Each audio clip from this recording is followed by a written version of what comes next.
మళ్ళీ ఎన్నికలు వచ్చాయి. మరి మీకు తెలుసు, ఎన్టీ రామారావు గారు పార్టీ పెట్టినప్పటి నుంచి కూడా నన్ను ఎమ్మెల్యేగా పెట్టారు. అప్పుడు లచ్చనపాలెం అంటే లచ్చాపాత్రి గారికి, అంటే మా తాతయ్య గారికి చాలా సొంతూరు లాంటిది. మీ అందరూ తెలిసింది, పెద్దవాళ్ళందరికీ తెలుసు. లచ్చాపాత్రి గారి కుటుంబానికి ఈ ఊరికి ఎంతో సంబంధాలు ఉండేవి. సొంత కుటుంబమే, సంబంధాలు సొంత కుటుంబమే. అప్పుడు నేను మొట్టమొదటిసారి 83లో ఎమ్మెల్యేగా పోటీ చేసినప్పుడు ఎక్కడి నుంచి బయలుదేరుదాం ముహూర్తం అనుకున్నాం.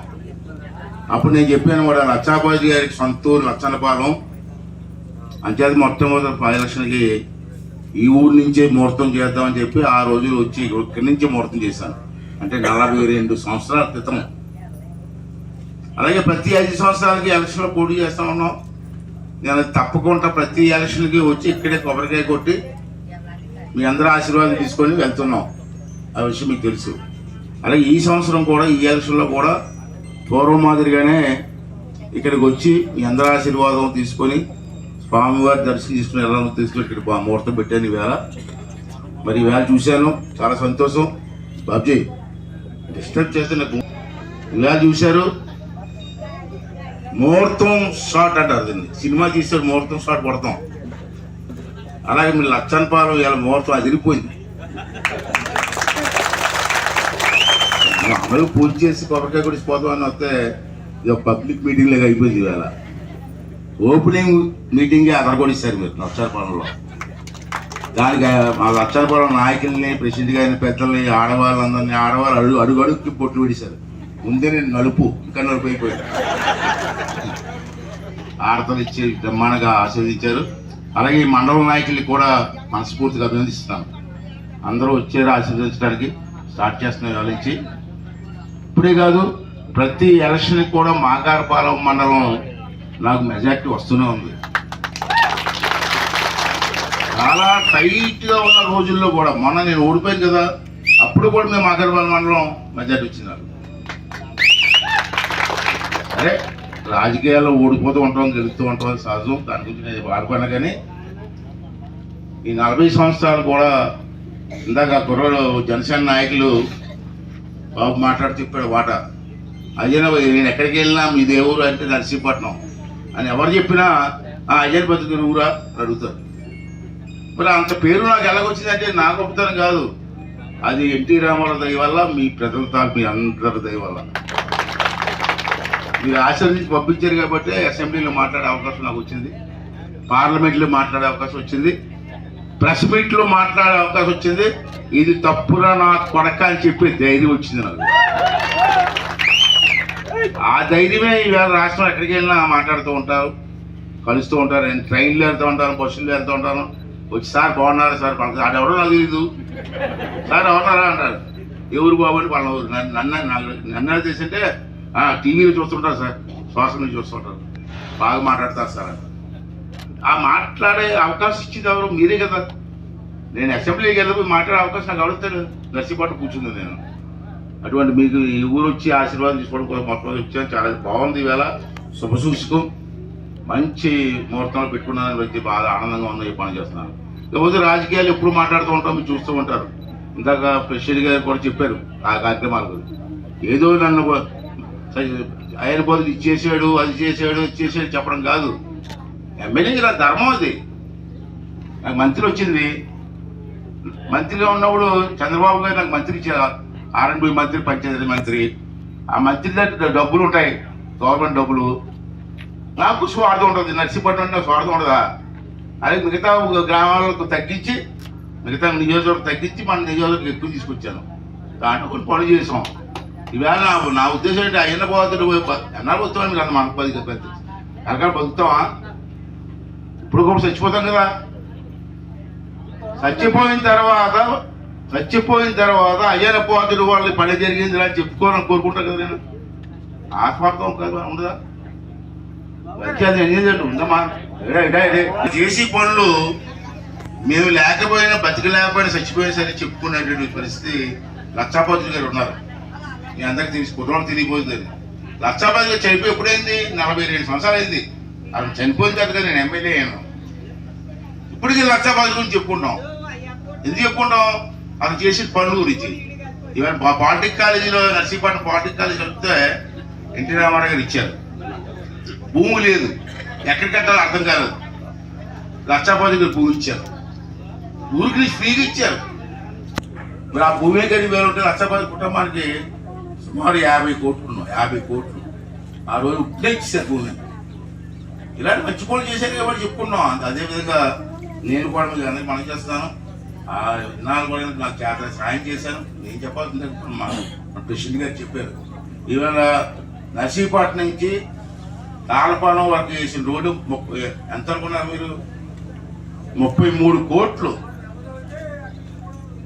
ఆ రోజు నేను చేశాను. కాదంటారా ఎవరన్నా? వైఎస్ఆర్సీపీ నాయకులు కాదని చెప్పండి. 30 కోట్లు నర్సీపట్నం బొడ్డుపల్లి జంక్షన్ నుంచి తాళపాలెం జంక్షన్ వరకు 33 కోట్లు వేసి బ్రహ్మాండంగా మళ్ళీ గ్రామాల్లో సిమెంట్ రోడ్లు వేసి, ఆర్ఎండ్బి రోడ్లు సిమెంట్ రోడ్లు వేశారు. చేస్తే మొన్న తాళపాలెం సంత దగ్గర బొక్కలు పడిపోయాయి. ఆ బొక్కలు కూడా కప్పలు ఏర్పడండి ఎమ్మెల్యే.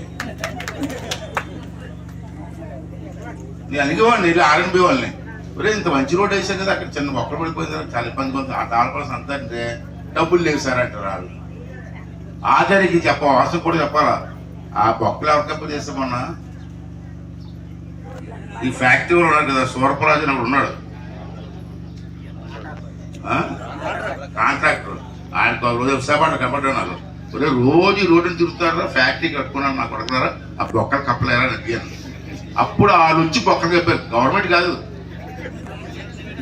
సూరపరాజు గారు వచ్చి బొక్కలు చెప్పారు. ఇదండి పరిపాలన. ఇవన్నీ కూడా ఒకసారి అర్థం చేసుకోవాల్సిన అవసరం ఉందండి. అది చేసాం ఇది చేసాం అంటే ఏం చేసేది నాకు అర్థమండి.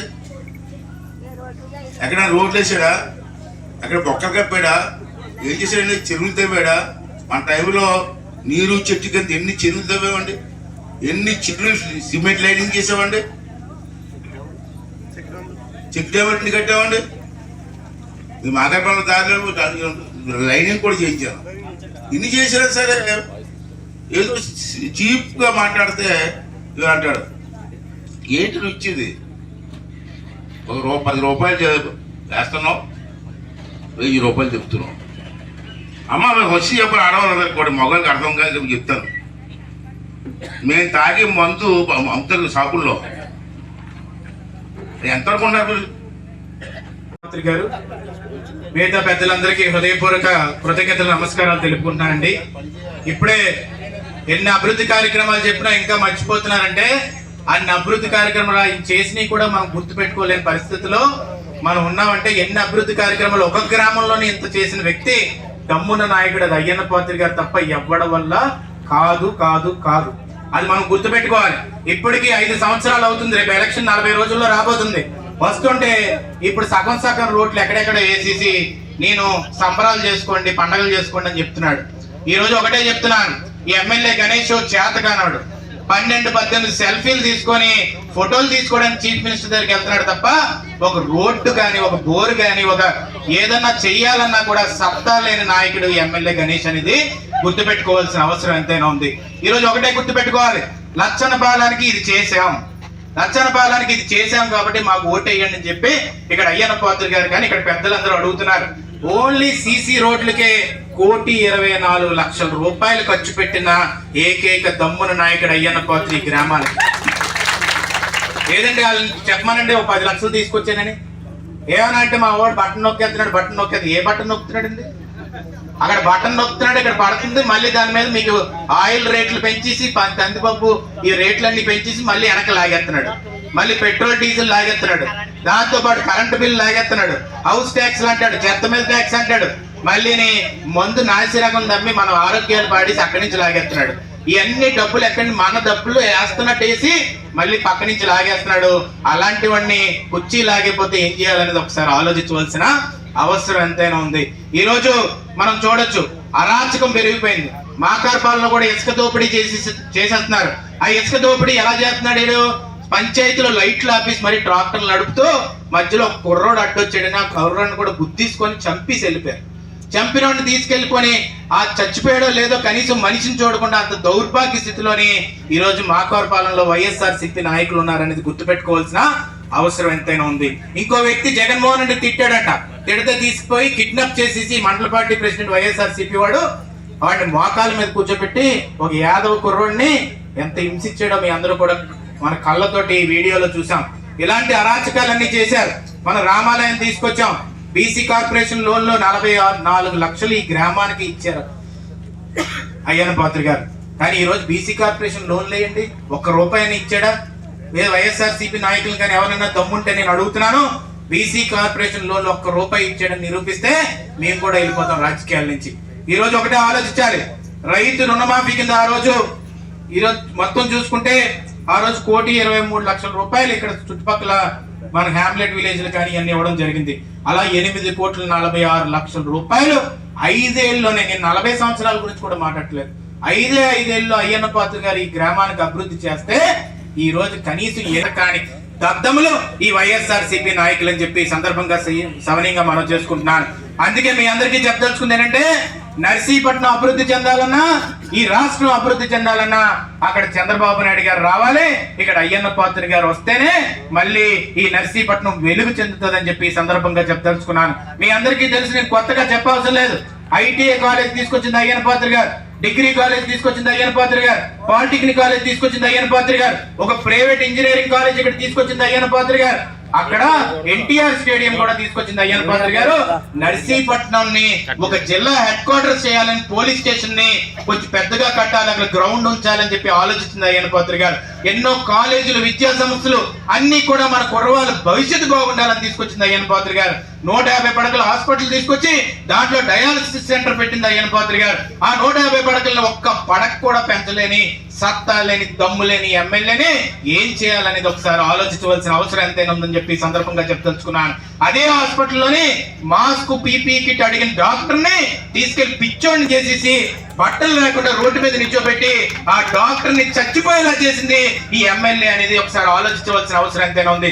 దళితుల్ని, బీసీల్ని, మొత్తం అన్ని వర్గాల వాళ్ళని మోసం చేసి ఈ రోజు మహిళలు కూడా అత్యంత ఉన్నత స్థానంలో కూర్చోబెట్టింది చంద్రబాబు నాయుడు గారు. డ్వాక్రా మహిళ సంఘాలు పెట్టారు, దీపం పథకం పెట్టారు. ఆ రోజుల్లోనే మహిళలు ముందు స్థానంలో ఉండాలని చెప్పి వాళ్ళకి రుణమాఫీ చేయాలని, పసుపు కుంకుమ ఇవ్వాలని మహిళలందరినీ కూడా ముందుకు ప్రోత్సహించింది ఏకైక నాయకుడు నారా చంద్రబాబు నాయుడు గారు.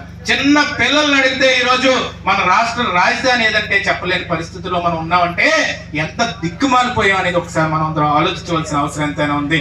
ఈ రోజు వైజాగ్ రాజధాని చేస్తానంటాడు, పక్క నుంచి ఏమో స్టీల్ ప్లాంట్ అమ్మేస్తున్నాడు.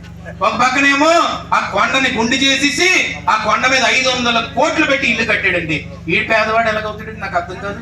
ఈ రోజు నేనేమనంటే, నేను పేదోడిని, జగన్మోహన్ రెడ్డి అంటున్నాడు నేను పేదోడిని, వాళ్ళు పెత్తందారులు అంటున్నాడు. నువ్వు పెత్తందారుడివి. 2 ఉన్నారు, నువ్వు మీ ఆవిడ. ఎందుకంటే చెల్లిని తరివేశావు, తల్లిని తరివేశావు, అందరిని బయట తోసేసావు. మరి ఇద్దరికి 500 కోట్లు, 101 గదులతో ఒక ఇల్లు. ఎందుకంటే ఇక్కడ వైజాగ్ లో నాకు అర్థం కాదు.